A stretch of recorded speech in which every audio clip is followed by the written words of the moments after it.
the Caliph, Cupid, and the clock. Prince Michael, of the electorate of Valleluna, sat on his favorite bench in the park. The coolness of the September night quickened the life in him like a rare tonic wine. The benches were not filled, for park loungers, with their stagnant blood, are prompt to detect and fly home from the crispness of early autumn. The moon was just clearing the roofs of the range of dwellings that bounded the quadrangle on the east. Children laughed and played about the fine sprayed fountain. In the shadowed spots fawns and hamadryads wooed, unconscious of the gaze of mortal eyes. A hand organ, filial by the grace of our stage carpenter, Fancy, fluted and droned in a side street. Around the enchanted boundaries of the little park, streetcars spat and mewed, and the stilted trains roared like tigers and lions prowling for a place to enter. And above the trees shone the great, round, shining face of an illuminated clock in the tower of an antique public building. Prince Michael's shoes were wrecked far beyond the skill of the carefulest cobbler. The ragman would have declined any negotiations concerning his clothes. The 2 weeks' stubble on his face was gray and brown and red and greenish yellow, as if it had been made up from individual contributions from the chorus of a musical comedy. No man existed who had money enough to wear so bad a hat as his. Prince Michael sat on his favorite bench and smiled.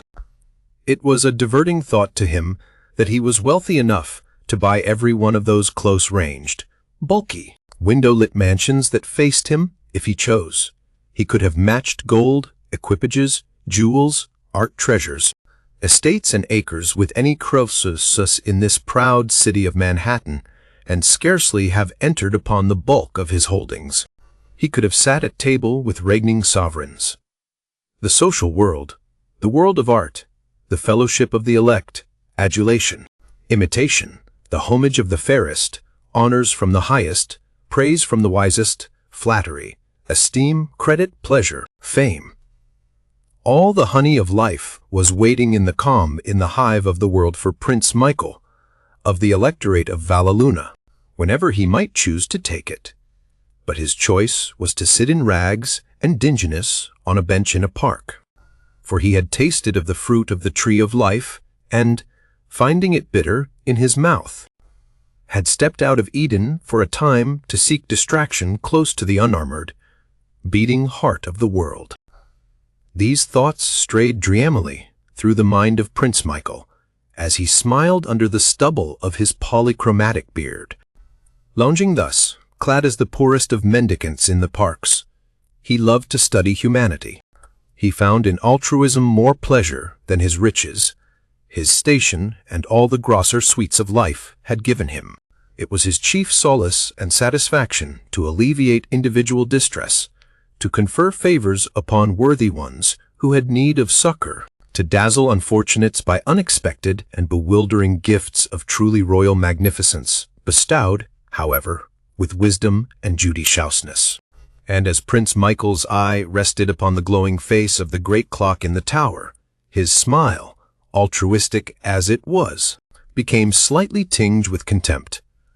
Big thoughts were the prince's, and it was always with a shake of his head that he considered the subjugation of the world to the arbitrary measures of time, the comings and goings of people in hurry and dread, controlled by the little metal moving hands of a clock, always made him sad. By and by came a young man in evening clothes and sat upon the third bench from the prince.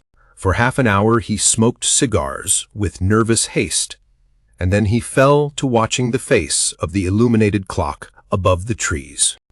His perturbation was evident, and the prince noted, in sorrow, that its cause was connected, in some manner, with the slowly moving hands of the timepiece. His Highness arose and went to the young man's bench. "I beg your pardon for addressing you," he said, "but I perceive that you are disturbed in mind. If it may serve to mitigate the liberty I have taken, I will add that I am Prince Michael, heir to the throne of the electorate of Valleluna. I appear incognito, of course, as you may gather from my appearance. It is a fancy of mine to render aid to others, whom I think worthy of it. Perhaps the matter that seems to distress you is one that would more readily yield to our mutual efforts." The young man looked up brightly at the prince. Brightly, but the perpendicular line of perplexity between his brows was not smoothed away. He laughed, and even then it did not. But he accepted the momentary diversion.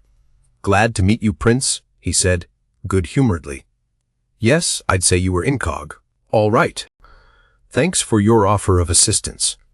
But I don't see where your butting in would help things any. It's a kind of private affair, you know, but thanks all the same." Prince Michael sat at the young man's side. He was often rebuffed, but never offensively. His courteous manner and words forbade that. "Clocks," said the prince, "are shackles on the feet of mankind. I have observed you looking persistently at that clock. Its face is that of a tyrant. Its numbers are false as those on a lottery ticket. Its hands are those of a bunco steerer, who makes an appointment with you to your ruin. Let me entreat you to throw off its humiliating bonds and cease to order your affairs by that insensate monitor of brass and steel." "I don't usually," said the young man. "I carry a watch except when I've got my radiant rags on." "I know human nature as I do the trees and grass," said the prince, with earnest dignity. "I am a master of philosophy, a graduate in art, and I hold the purse of a Fortunatus. There are few mortal misfortunes that I cannot alleviate or overcome. I have read your countenance, and found in it honesty and nobility as well as distress. I beg of you to accept my advice or aid. Do not believe the intelligence I see in your face by judging from my appearance of my ability to defeat your troubles." The young man glanced at the clock again and frowned darkly. When his gaze strayed from the glowing horologue of time, it rested intently upon a 4-story red brick house in the row of dwellings opposite to where he sat. The shades were drawn, and the lights in many rooms shone dimly through them. 10 minutes to 9, exclaimed the young man, with an impatient gesture of despair. He turned his back upon the house and took a rapid step or two in a contrary direction. "Remain," commanded Prince Michael, in so potent a voice that the disturbed one wheeled around with a somewhat chagrined laugh. "I'll give her the 10 minutes, and then I'm off," he muttered, and then aloud to the prince, "I'll join you in confounding all clocks, my friend, and throw in women, too." "Sit down," said the prince, calmly. "I do not accept your addition. Women are the natural enemies of clocks, and, therefore, the allies of those who would seek liberation from these monsters that measure our follies and limit our pleasures. If you will so far confide in me, I would ask you to relate to me your story." The young man threw himself upon the bench with a reckless laugh. "Your Royal Highness, I will," he said, in tones of mock deference. "Do you see yonder house? The one with the 3 upper windows lighted? Well, at 6 o'clock I stood in that house with the young lady I was, engaged to. I had been doing wrong, my dear prince. I had been a naughty boy, and she had heard of it. I wanted to be forgiven, of course. We are always wanting women to forgive us, aren't we, prince? You want time to think it over, said she. There is one thing certain, I will either fully forgive you, or I will never see your face again. There will be no halfway business. At 8:30, she said.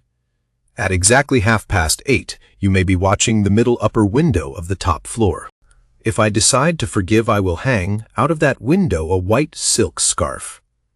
You will know by that all is as was before, and you may come to me.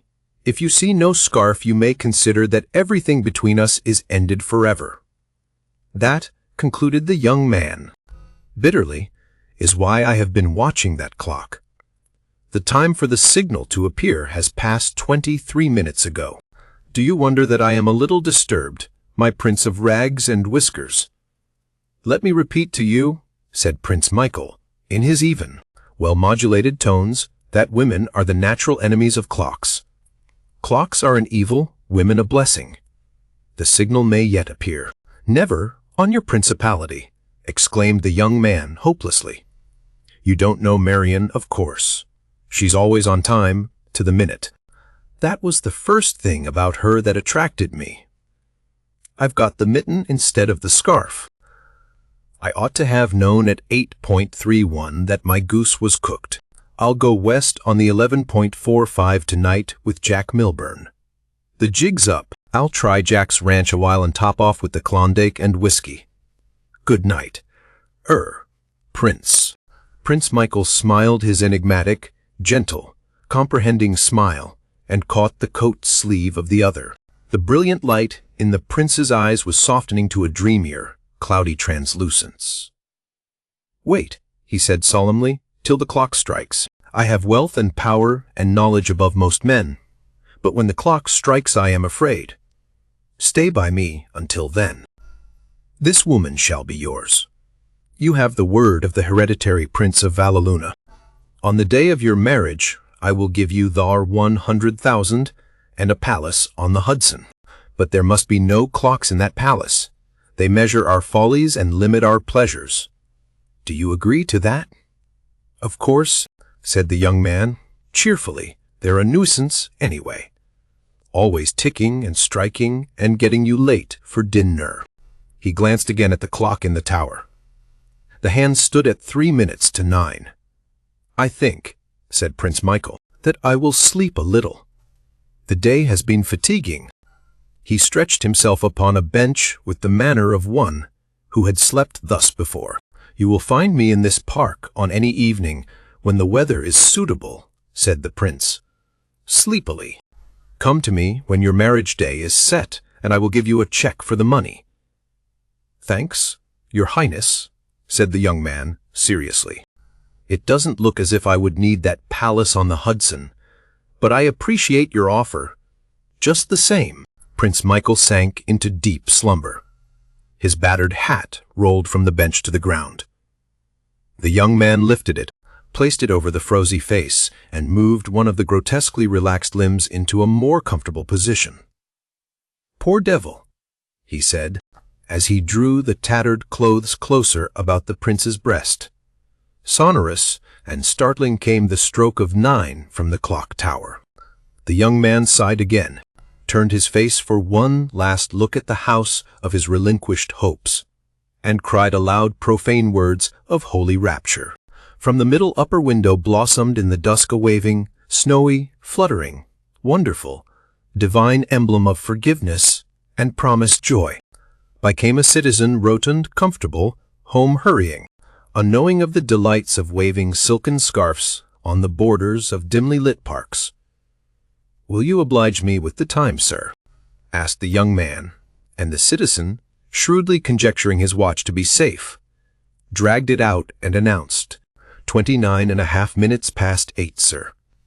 And then, from habit, he glanced at the clock in the tower and made further oration. By George, that clock's half an hour fast. First time in 10 years I've known it to be off. This watch of mine never varies, But the citizen was talking to vacancy. He turned and saw his hearer, a fast receding black shadow, flying in the direction of a house with 3 lighted upper windows.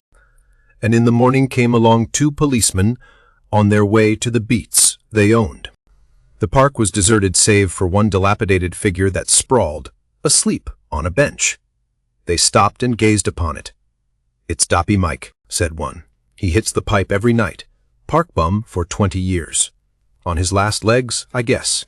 The other policeman stooped and looked at something crumpled and crisp in the hand of the sleeper. Gee, he remarked. He's doped out a $50 bill anyway. Wish I knew the brand of hop that he smokes. And then rap, rap, rap, went the club of realism against the shoe soles of Prince Michael, of the electorate of Valleluna. From the 4,000,01906.